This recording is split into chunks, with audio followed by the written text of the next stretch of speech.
મેં તમને શું કીધી કે ઇલેક્ટ્રિસિટીની મદદથી પણ ડિકમ્પોઝિશન રિએક્શન થાય છે, રાઈટ? કે કોઈ પણ તમારે રિએક્ટન્ટને તોડવા હોય અલગ અલગ પ્રોડક્ટમાં, બરાબર, તો ઇલેક્ટ્રિસિટી પાસ કરો તો રિએક્ટન્ટ તૂટીને પાછા 2 થી વધારે પ્રોડક્ટ બની જાય એક સિંગલ રિએક્ટન્ટમાંથી, બરાબર? તો કેવી રીતે થાય ચલો જોઈએ. જો ઇલેક્ટ્રોલાઇટિક ડિકમ્પોઝિશન મતલબ ઇલેક્ટ્રોનો મતલબ થાય ઇલેક્ટ્રિક અને લાઇસિસનો મતલબ થાય બ્રેકડાઉન. તો ભાઈ ઇલેક્ટ્રિસિટીની મદદથી બ્રેકડાઉન થાય એને કહેવાય ઇલેક્ટ્રોલાઇસિસ. સમજાણું? ચલો, રાઈટ. તો તમે એક બીકર લ્યો, એની અંદર પાણી ભરો. શું ભરો? પાણી. 2 ટેસ્ટ ટ્યુબ લ્યો. શું લેવાનું? 2 ટેસ્ટ ટ્યુબ. હવે માની લો કે ટેસ્ટ ટ્યુબને આમ ઊંધી રાખવાની. શું રાખવાની? ઊંધી. એટલે આમ હોય ને, અહીંયા ઓપન એરિયો હોય, ખુલ્લી હોય, તો એને આમ ઉલટી રાખવાની, રાઈટ? 2 ટેસ્ટ ટ્યુબને શું રાખી તમે? ઉલટી. પાણીની અંદર ડૂબાડી, બરાબર? પછી શું કરવાનું? જો અહીંયા ઉલટી રાખી મેં આમ, રેડી? અહીંયા એક ગ્રેફાઇટનો રોડ લ્યો. આ રોડ લ્યો આમ, અહીંયા એવું નથી પણ આમ ડ્રો કરી દો. આ શું છે? ગ્રેફાઇટનો રોડ. તાકી રોડ શું કામ લીધો? ગ્રેફાઇટનો લ્યો, કાર્બનનો લ્યો, જેમ તમારી મરજી પડે એમ, બરાબર? કેમ કે કંડક્ટર લેવાનો તમારે, જે ઇલેક્ટ્રિસિટીને શું કરી શકે? કંડક્ટ કરી શકે એવો રોડ લ્યો, બરાબર? ગ્રેફાઇટ લીધું કે કાર્બન લીધો કે કોઈ બી લીધો. હવે અહીંયા વાયર કનેક્ટ કરો, રાઈટ? એક વાયરને પોઝિટિવ ટર્મિનલ જોડે કનેક્ટ કરો, એક વાયરને તમે નેગેટિવ ટર્મિનલ જોડે કનેક્ટ કરો, બરાબર? હવે જે આ પોઝિટિવ ટર્મિનલ છે ને એને શું કહેવાય? એનોડ. અને જે નેગેટિવ ટર્મિનલ કનેક્ટ કર્યો છે એને શું કહેવાય? કેથોડ. બરાબર? આટલું સમજાઈ ગયું? હાલો, હવે શું કરવાનું? હવે ભાઈ આને ઇલેક્ટ્રિસિટી આપો. શું આપો? ઇલેક્ટ્રિસિટી. તો શું જોવા મળશે તમને? આમાં તમે ઇલેક્ટ્રિસિટી આપી ને, એટલે આ 2 ટેસ્ટ ટ્યુબ રહીને અહીંયાથી એના પાણીમાંથી બબલ ફોર્મ થશે. શું થશે? બબલ. બરાબર? હવે આ ટેસ્ટ ટ્યુબની ઉપર જે બબલ ફોર્મ થયા ને એ હશે તમારો હાઇડ્રોજન ગેસ, અને આ ટેસ્ટ ટ્યુબની ઉપર જે બબલ ફોર્મ થયા ને એ હશે તમારો ઓક્સિજન ગેસ. સમજાણું? રેડી?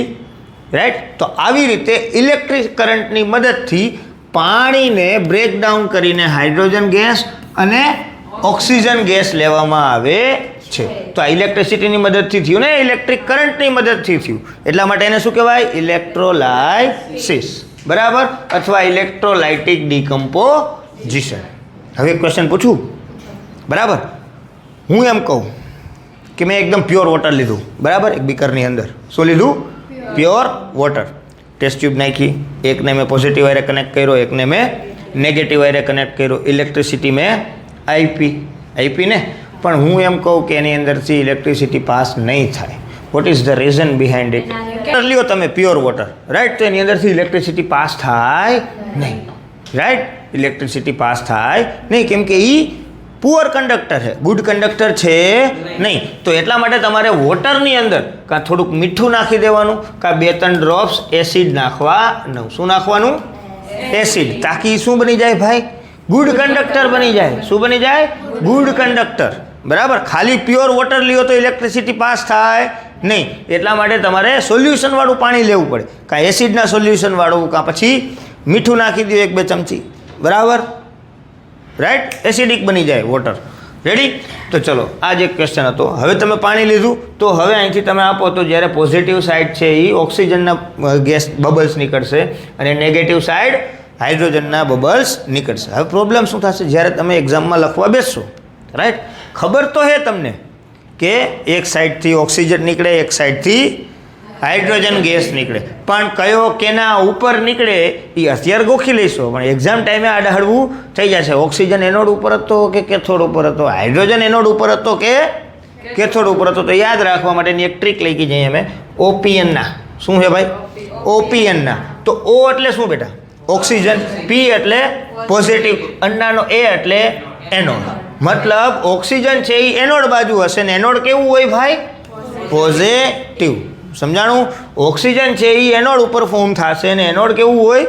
પોઝિટિવ. તો બાકીનું વધ્યું એ નેગેટિવ હોય, તો એ કેથોડ ને હાઇડ્રોજન. તો આ એક યાદ રાખી લો, બીજું ઓટોમેટિકલી યાદ રહી જાય. તો વેન અ સબસ્ટેન્સ, જ્યારે કોઈ બી સબસ્ટેન્સ ડીકમ્પોઝ થશે, by passing electric current. Electric current pass કરવાથી કોઈ સબસ્ટન્સ ડિકમ્પોઝ થાય તો એને કહેવાય ઇલેક્ટ્રોલાઇસિસ. શું કહેવાય?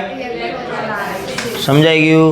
તો બે વસ્તુ જોઈએ આપણે, એક હીટની મદદથી ડિકમ્પોઝિશન થયું અને બીજું ઇલેક્ટ્રિસિટીની મદદથી ડિકમ્પોઝિશન થયું. હીટની મદદથી ડિકમ્પોઝિશન થાય એને શું કહેવાય? થર્મલ ડિકમ્પોઝિશન. ને ઇલેક્ટ્રિસિટીની મદદથી થાય એને ઇલેક્ટ્રોલાઇસિસ. એક એક્ઝામ્પલ આપો થર્મલ ડિકમ્પોઝિશનનું. કેલ્શિયમ કાર્બોનેટ હીટને એબ્ઝોર્બ કર્યું તો શું બન્યું? કેલ્શિયમ ઓક્સાઇડ અને કાર્બન ડાયોક્સાઇડ. બીજું એક્ઝામ્પલ આપણે જોયું હતું ઇમ્પોર્ટન્ટ, હાઇડ્રેટેડ ફેરિક સલ્ફેટ. બરાબર, એને તમે ફેરસ સલ્ફેટ એને તમે હીટ આપ્યું તો શું બન્યું? પહેલાં ગ્રીન કલરનો હોય જે વ્હાઇટ કલરનો ફેરસ સલ્ફેટ બન્યું. બરાબર, પાછું ફર્ધર હીટિંગ કર્યું તો વ્હાઇટ કલરના સબસ્ટેન્સમાંથી રેડિશ બ્રાઉન કલરનો ફેરિક ઓક્સાઇડ, સલ્ફર ડાયોક્સાઇડ ને સલ્ફર ટ્રાયોક્સાઇડ ફોર્મ થયું. બરાબર, ઈ ડિકમ્પોઝિશન રિએક્શનને કહેવાય થર્મલ ડિકમ્પોઝિશન. હીટને એબ્ઝોર્બ કરી તો એને એન્ડોથર્મિક પણ કહેવાય. બરાબર, પછી ઇલેક્ટ્રિસિટીની મદદથી જોયું હતું તો એક બીકરની અંદર તમે એસિડિક વોટર લીધું. કેવું વોટર? એસિડિક. પ્યોર વોટરમાં થશે નહીં, યાદ રાખ. બરાબર, એસિડિક વોટર તમે લીધું, રાઈટ. પછી એને એક ટેસ્ટ ટ્યુબને તમે એનોડ સાથે કનેક્ટ કરી, એકને કેથોડ સાથે, રાઈટ. ઇલેક્ટ્રિક કરંટ આપવાથી એનોડ સાઈડ ઓક્સિજન ગેસ નીકળશે અને કેથોડ સાઈડ હાઇડ્રોજન ગેસ નીકળશે. બરાબર, તો આ રીતે ઇલેક્ટ્રિસિટીની મદદથી પાણીને આપણે બ્રેકડાઉન કર્યું હાઇડ્રોજન અને ઓક્સિજનમાં. ચલો, હવે એક કેન્ડલ લ્યો તમે. શું લ્યો? કેન્ડલ. બરાબર, કેન્ડલને તમે એક કામ કરું પહેલાં અને ઇરેઝ કરી નાખું. એક કેન્ડલ લીધી તમે, બરાબર, સળગતી કેન્ડલ લ્યો, બર્નિંગ કેન્ડલ. કેવી? Burning candle. કેન્ડલને ઓલરેડી બર્ન હોય એવી રાખો. બરાબર, હવે બર્નિંગ કેન્ડલને તમે હાઇડ્રોજનની નજીક લઈ જાઓ. માની લો કે આ બર્નિંગ કેન્ડલ છે, સળગે છે આગળથી. બરાબર, આને હું હાઇડ્રોજન જ્યાં ફોર્મ થાય ને ટેસ્ટ ટ્યુબ, બરાબર, એની આગળ મેં આમ રાખીને તો શું થશે ખબર? કેન્ડલ બુજાઈ જશે, એક્સટિંગ્યુશ થઈ જશે. શું કામ? કેમ કે કેમ કે અહીંયા હાઇડ્રોજન ફોર્મ થયો ને ભાઈ. અહીંયા શું ફોર્મ થયો? હાઇડ્રોજન. તો ઓક્સિજનની કમી થઈ જશે. અહીંયા શું થઈ જશે? ઓક્સિજનની કમી. તો ઓક્સિજન વગર કોઈ સબસ્ટેન્સ બંધ થાય નહીં. અને હાઇડ્રોજન રહ્યો એ બર્નિંગને સપોર્ટ કરતો નથી, ખુદ બંધ થાય છે, ખુદ સળગે, પણ બીજાને સળગાવવાની તેવડ એનામાં હે નહીં. ખુદ હળગી જાય છે પણ બીજાને હળગાવશે નહીં. હારો માણા બિચારો. બરાબર, ખુદ હળગી જાય છે પણ બીજાને હળગાવશે નહીં. તો એટલા માટે જે કેન્ડલ રહી, કેન્ડલ એ બુજાઈ જાય છે જ્યારે એ હાઇડ્રોજનની પાસ લઈ આવવામાં આવે. હવે હાઇડ્રોજનની જગ્યાએ તમને એમ કહીએ કે કેથોડની બાજુમાં લઈ આવવામાં આવે તો એ બુજી જ જાય છે. હા, કેમ કે અહીંયા હાઇડ્રોજન છે. તો ગમે તે રીતે પૂછે, તમને ખબર હોવી જોઈએ. બરાબર, કેથોડની સાઈડ લઈ આવવામાં આવે તો એ એક્સટિંગ્યુશ થઈ જશે, because hydrogen is not supporter of burning. Hydrogen is combustible but not supporter of burning. કમ્બસ્ટિબલનો મતલબ ખુદ સળગશે, ખુદ સળગી શકે પણ બીજાને સળગાવશે નહીં. સપોર્ટર નથી બર્નિંગનો. સમજાણું? હવે એના એ કેન્ડલને તમે ઓક્સિજનની બાજુમાં લઈ જાઓ, રાઈટ, તો એ વધારે સળગવા માંડશે. સમજાણું? જેટલી ફ્લેમ નીકળે એથી એની ફ્લેમ વધી જશે. કેમ કે ઓક્સિજન બર્નિંગનો સપોર્ટર છે પણ ખુદ કમ્બસ્ટિબલ નથી. મતલબ ઓક્સિજન ક્યારેય ખુદ સળગતો નથી. ઓક્સિજન બીજાને હળગાવે. હા, સમજાણું? બહુ ખરાબ માણસ છે ભાઈ. ખુદ નો હળગે પણ બીજાને હળગાવી દે, ખુદ નો હલવાય પણ બીજાને હલવાવી દે. હોય ને અમુક